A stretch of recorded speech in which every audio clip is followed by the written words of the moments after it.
And we're with one of the powers that be right now. Michelle Rosenfeld from Michelle Rosenfeld Gallery, recently chosen as one of the 20, with a crown on my head, believe it or not, in art and auction because I've been around so long and I'm actually still breathing. My luck is that I have a 38-year-old son who's taking over for me and can stay in the gallery and answer questions on a daily basis as I go around digging up bodies and starfish shoes, digging up bodies at people who I sold these Keith Haring's to for $2,500. That sounds like a very good value. Them back.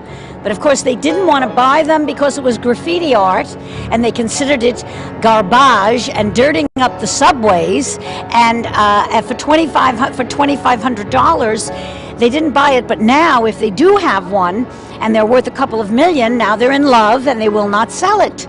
So know that when you're selling a young artist who's unknown and he takes off, your husband will eventually like him when the numbers and the zeros become more than one and they become 6 or 9. So zeros are very influential these days. Well, yes. Yeah, let me ask you, so what advice would you give your son for how have the art fairs changed everything? How are the difference now between the relation of the gallerists and the museums and the auctions and the collectors and the critics? What's changed and what would your son need to know? Well, my son's grown up with art. He studied art, and when he came out, we wouldn't give him a job because his work ethic was his feet were on the desk making dinner plans, taking his dog for a walk and going to the dentist.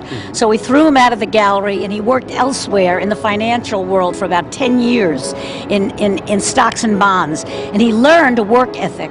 And whether it's the art business or investment banking, you must put the time in. You must look. You have to come to these fairs. You can't get bored or frustrated. You have to spend hours here looking. Every booth that you're in here has been vetted. This is a marvelous collection of art in this one booth. It is not to be looked at for 1 second and run away from. It's to be looked at, studied, and try to understand how did each of these artists get to where they were, because for each graffiti artist like Keith Haring that made it, there were 20 artists like Rommel Z who ran around with him, and Quick and Zip and Crash and so many others that became, irrelevant. Most of the time they became irrelevant on drugs, as did, Keith. And, Keith had a sort of active sexual life, but Bosky and Keith both took some kind of drugs, and, they died in their 20s. When I met Keith Haring, he was living in a tent with LA2. And I said to him, why are you living in a tent? LA2 was a black guy that he started painting with. He says, I'm living with, he says, what are you asking me a stupid question? I said, well, it's a tent in the middle of Chinatown in an apartment. He says, look at the ceiling, it's falling on our head at night. We have the cheapest apartment possible. We have a tent so the cracked ceiling, the plaster doesn't fall on us at night. I mean, that's where they started. It sounds very practical. There's a quote in Taschen's new book, Collecting Contemporary, yes, where the artist Damien Hirst yes, says that art is about life and the art market is about money. Well, Andy Warhol agreed with that. He said art is business. I knew Andy. Of course, he only said 4 words in about 4 hours. And, anything uncomfortable was handled by his good friend there with the black hair who passed away after him, Fred Hughes. Remember Fred Hughes? Fred, the good guy, bad guy? Andy was the good guy. He said as little as possible, walked around with the wig and a lifesaver in his mouth, and Fred Hughes handled all the money. But Andy never thought his work would be worth anything. I used to trade Andy Warhol for portraits.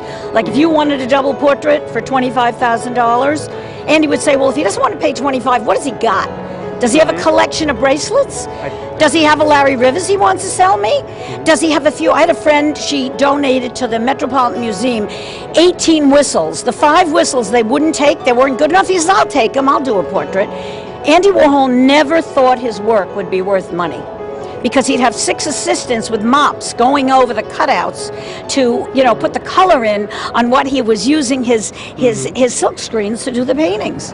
But we all know that Andy Warhol he was an icon in that he picked iconic images that if you were burying a capsule, you would put in Elizabeth Taylor, you would put in Marilyn Monroe, you'd put in a Campbell's soup can.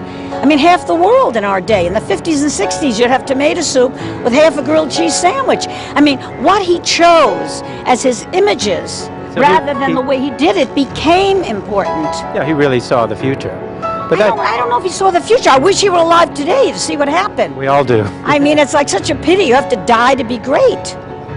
I'm hoping that's changed. I am too. You're such a nice young man. I hope you become very famous before it overtakes you. Well, good luck to you and your son, and we're thrilled to meet you. Tell me your name. Kevin Berlin. Kevin, nice to meet you. Michelle Rosenfeld from Michelle Rosenfeld Gallery in New York.